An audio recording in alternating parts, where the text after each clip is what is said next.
prometido a Guinness, aquí está presente. Y antes, bueno, la pregunta de rigor, que seguramente debes haber visto el debate de ayer. Seguramente como a mí no te debe haber parecido demasiado duro, violento.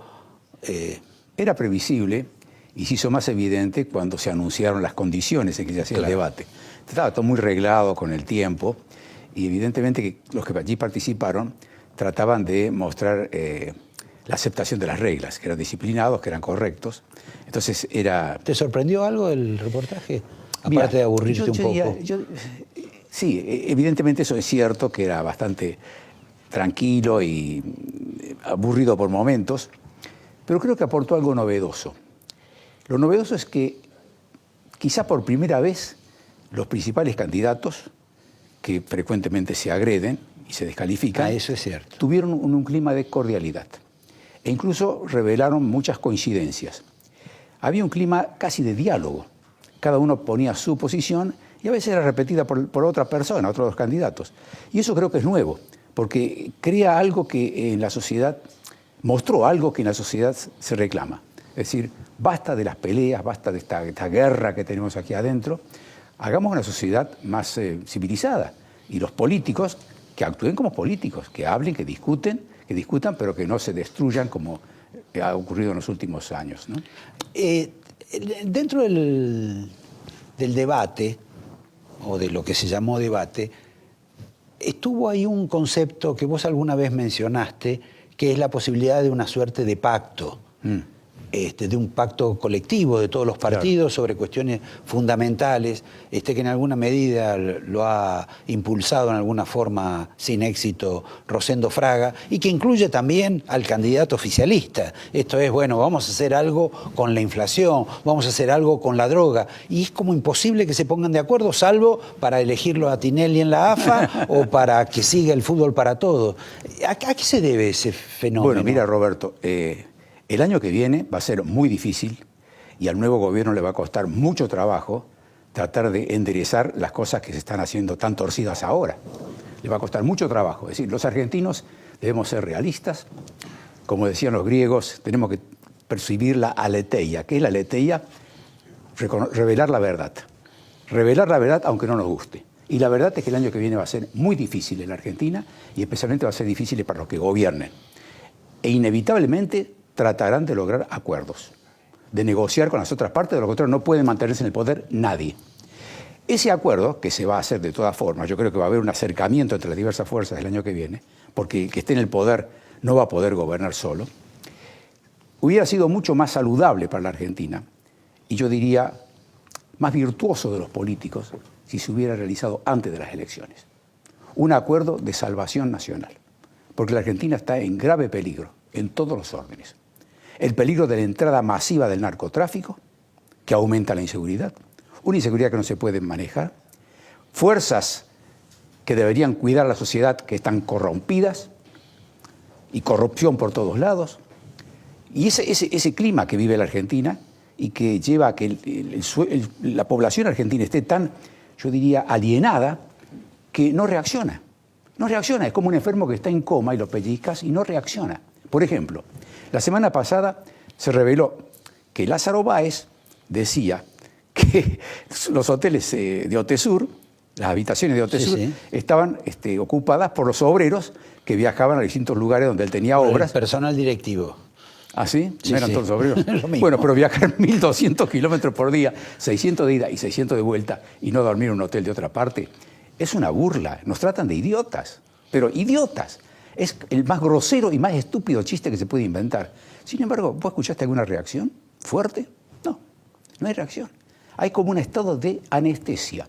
Y esto es muy grave, porque esa anestesia puede explotar con una reacción violenta. Ahora, si uno mira de pronto Brasil, que no se cuenta mucho, pero en Brasil hay reacciones, manifestaciones, gente que sale a la calle a protestar en contra del fenómeno de la corrupción que ha habido en el gobierno de Lula y en el gobierno de Dilma Rousseff en consecuencia. Bueno, nosotros hemos tenido, Roberto, no te olvides, ¿te acuerdas la época de Bloomberg? Sí. Es el ingeniero Bloomberg que lo descalificaron. Sí, pero no era corrupción. No, era por la inseguridad. Exacto. Pero estamos hablando de muchos años atrás. manifestaciones masivas por la inseguridad. Luego es como que empezamos a aceptar la inseguridad como parte de nuestra vida cotidiana. Como en México se acepta compartir sí, con un jefe de cartel el sastre. Exactamente. Entonces esa resignación, esa adaptación es muy negativa, es patológica y es malo para el futuro del país. Es una sociedad que está como dormida. Y ese estado de sueño, de hipnosis, es estimulado mucho más de lo que la gente imagina por los discursos en cadena. Los discursos en cadena yo los observo como una tarea de hipnosis colectiva. No me digas. Esto lo descubrió muy bien. Puede ser que alguna gente la duerma, pero grita tanto, hipnosis Cristina, en el sentido de que lo aliena, Ah. que lo distorsiona, que le hace creer cosas que no son reales.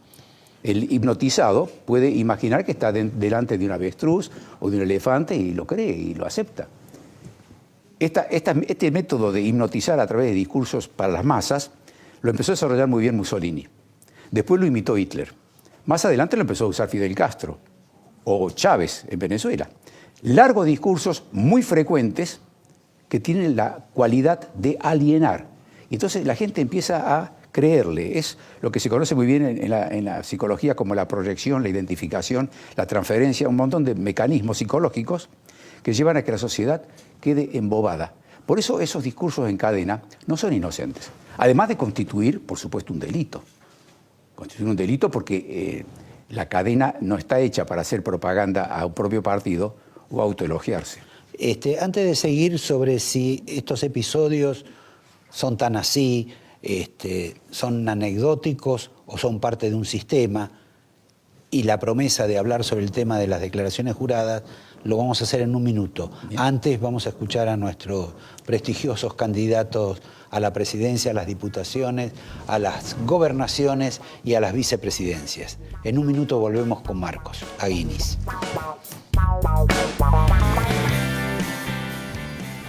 Estábamos con Marcos sobre ciertas propensiones al autoritarismo, a la egolatría, a la demagogia, que han caracterizado, según vos, parte de este capítulo de la vida argentina. Ahora, de repente, que es un fenómeno que se repite en otros países, de repente uno encuentra que hay elecciones en Portugal donde se vota totalmente en contra. Esto es, que la gente vota a favor del ajuste. La palabra ajuste no asusta a nadie, por el contrario, saben que es necesario ahorrar, no gastar en pavadas, etcétera, y votan a ese partido.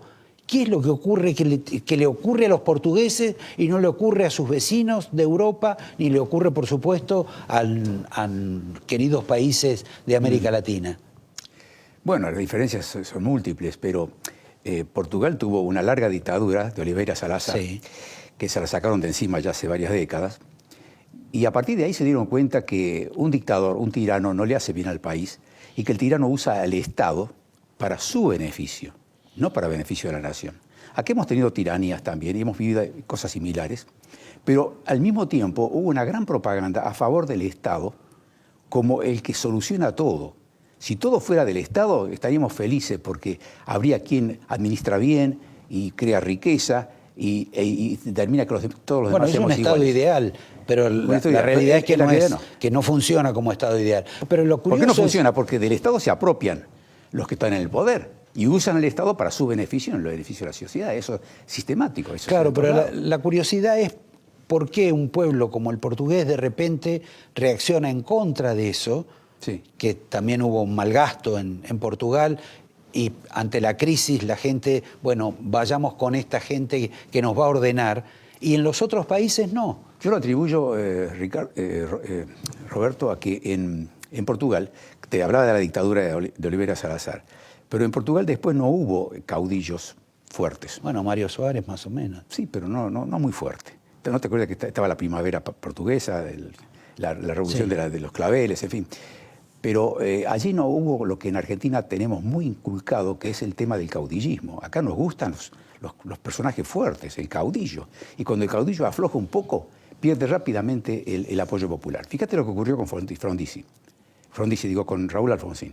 Raúl Alfonsín tenía cualidades políticas notables y se convirtió en un caudillo. Sí. Pero cuando empezó a aflojar, rápidamente empezó a decaer. Porque ante la sociedad perdió pero pasaron dos cosas también.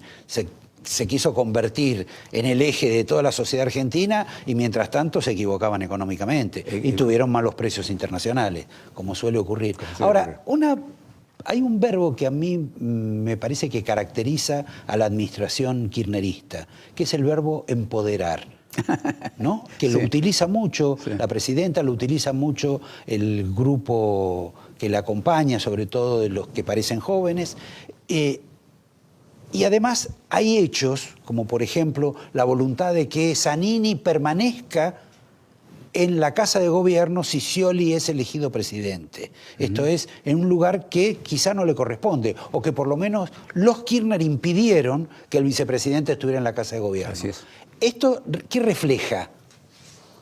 Bueno, la palabra empoderar ya es muy reveladora. Exacto. Viene de la palabra... Bueno, por eso te estoy sirviendo el penal. Empoderar es una palabra compuesta, sacamos la EM, es poder. Exacto. Es poder.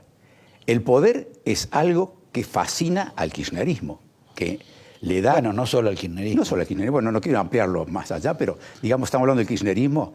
En Santa Cruz, el poder que tenía Néstor Kirchner era muy grande y se adueñó de toda la provincia. Y cometió una serie de acciones muy, muy criticables, como por ejemplo mandar toda la plata de Santa Cruz a su nombre a Suiza. Bueno, eso es parte del poder. El poder te permite ganar mucho dinero, y se gana mucho dinero para fortificar el poder. Por eso hay una fascinación con la palabra empoderar que tiene que ver con el poder, algo que les llega muy de cerca. Ahora, de ese empoderamiento kirchnerista, por ejemplo, ¿cómo ves vos en el caso que de pronto sea presidente Scioli, que va a funcionar eso? Porque no sé si Scioli va a tener la misma actitud, pero si tiene la misma actitud va a tener que desplazar a lo que viene del empoderamiento kirchnerista. ¿No es así? Es así. Bueno, en tu presentación vos mostraste a un Scioli taciturno y como molesto porque la candidata a la presidenta parecía Cristina Kirchner ahí. Y un discurso que le molestó mucho. Después, una persona a quien Scioli parece que quiere designar de canciller en Estados Unidos dijo todo lo opuesto a lo que es la política de Cristina y de Timerman en política exterior. Y en materia económica. Y en materia económica. Entonces, aquí Scioli se va a encontrar con graves problemas. Ahora, como Scioli es un motonauta que sabe flotar, y lo ha demostrado, no solo flota estos últimos 12 años, viene flotando de antes, porque él empezó con Menem, ¿no? Y después siguió con Duhalde, y después siguió con los dos Kirchner. Y está, flota. Estuvo con Rodríguez Sá también. Y con Rodríguez Sá, esa semanita. Sí, y flota, se mantiene. Ahora, cuando tenga que tener el poder total, porque a la Argentina le gusta que tengan un poder total, bueno, hasta que llegue ese momento posiblemente va a pasar un tiempo. A mí me parece que es quizá posible. ¿Es factible que haya una repetición de fenómenos como el de en la época de los 70, cuando ocurrió el caso de un peronismo duro o complejo, o que se decía que era de derecha y otro peronismo que era de izquierda, que además tuvo niveles de violencia terribles, casi superiores en algún momento a lo que era con los militares? Así es. Es que el peronismo de ahora no es el mismo peronismo de antes. Paulatinamente el peronismo ha tenido transformaciones muy grandes. Ahora la sociedad también. Claro, el peronismo ya es casi un archipiélago en este momento. Tenés candidatos como Rodríguez Sá, que es peronista, obviamente. Sí. Y está Massa, que se sabe que es peronista o no es peronista, y está Scioli. De modo que está muy cambiada la cosa. Y cuando me preguntás sobre el gobierno de Scioli, la pregunta que se hace todos los argentinos, por lo menos los argentinos que se preocupan y tratan de analizar, es quién va a gobernar en serio. ¿Va a gobernar Scioli? ¿Va a gobernar Zanini? ¿Va a gobernar la Cámpora? ¿Quién va a ser el que va a manejar al país? A mí me parece que lo probable, en base a la historia, porque nosotros siempre razonamos fijándonos en el pasado. Nuestro presente es pasado, porque decimos una palabra, ya inmediatamente ya es pasado. Nosotros reflexionamos sobre el futuro en base a nuestras experiencias, conocimientos y proyecciones del pasado hacia el futuro. Entonces, uno dice, en el futuro, posiblemente, probablemente, Scioli, en el primer año, va a tratar de ser conciliador con todos, incluso con Cristina, incluso con Zanini, e ir acomodando las fichas. Si la cosa va bien, bueno, tendrá poder y hará otras cosas más. Pero en el primer año de gobierno de Scioli, las cosas van a ser muy difíciles. ¿Eso es lucubración personal o alguien que te dio un dato? Es personal. No consulto con magos ni Bueno. adivinos. Dame el libro que le vamos a regalar a la gente. Bueno. Y les digo que nos quedamos, este es para ustedes, es el libro sobre Evita que escribió Marcos, y nos quedó colgada la pregunta sobre su opinión sobre las declaraciones juradas de los candidatos, que lamentablemente nos llevaría a otro programa. Así que te voy a invitar otro día y hablaremos de eso. Gracias. A ustedes ahora sí los espero para que hablemos sobre lo que dijo el ministro Kicillof con relación al gasto, a ver si es un disparate o no es un disparate, sobre si la Argentina verdaderamente va a crecer o no va a crecer. Dicho esto, como réplica en boca de un radical, de alguien que fue jefe de gabinete, que hoy es un empresario exitoso y que además, le guste o no le guste, es el padrino de Martín Lustó, un radical que no sabemos si está en la línea de la tradición del radicalismo de seguimiento al jefe Ernesto Sanz. En un minuto estamos con Cristian Colombo. Gracias, Marcos. Gracias a vos.